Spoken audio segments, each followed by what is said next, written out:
இன்னைக்கு திரு உதயநிதி ஸ்டாலின் அவர்களோட சட்டமன்ற உரை வந்து ரொம்ப அழகா இருந்தது. ஒவ்வொரு டயலாக் டெலிவரியும் ரொம்ப நல்லா இருந்தது. அந்த என்ன சொல்றது, ரீல்ஸ் ஆட்சின்னு சொல்றதுலருந்து, சோஃபா முன்னாடி போச்சு, பின்னாடி முதலமைச்சர் போனாரு.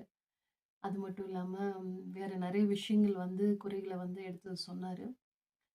இது எல்லாத்துக்குமே வந்து முதல்வர் அவர்கள் வந்து இதிலேயே சொல்லியிருக்கணும். சட்டமன்றத்திலேயே பதில் சொல்லியிருக்கணும். பட் அவர் எப்பவுமே நம்ம சொன்ன மாதிரி அவங்க ஒரு மீடியா உலகத்திலேயே வாழ்ந்துட்டு இருக்காங்க. சோசியல் மீடியா உலகத்துல. ரீல்ஸ் ஆட்சி ஆனதுனால, அவர் வீட்டுக்கு போனதுக்கு அப்புறம் தான் ட்விட்டர்ல போட்டிருந்தாங்க. அதுவும் ரொம்ப பெருசா போட்டிருந்தாங்க.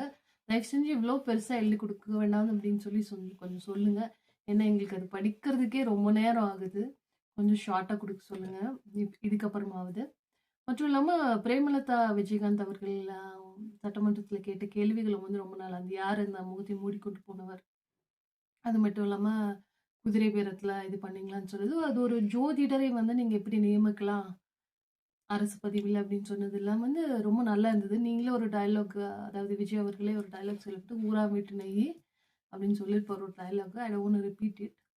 ஸோ அந்த மாதிரி நீங்க வந்து உங்களுக்கு தேவையான உங்களுக்கு அதுல ஜோதிடத்துல நம்பிக்கை இருந்துச்சுன்னா, நீங்க அத பார்த்துக்கங்க. பட் உங்களுக்கும் சில இளைஞர்கள் மற்றும் சிலர் வந்து ஓட்டு போட்டுருக்காங்க. அவங்கள வந்து தவறான பாதையில கொண்டு போகாதீங்க. தமிழ்நாடு எப்பவுமே வந்து மூட நம்பிக்கைகளுக்கு எதிரான ஒரு ஸ்டேட்டா தான் இருந்திருக்கு. ஸோ உங்கள நம்புறவங்களுக்கும் ஒரு சிறந்த முன்னுதாரணமா இருங்க.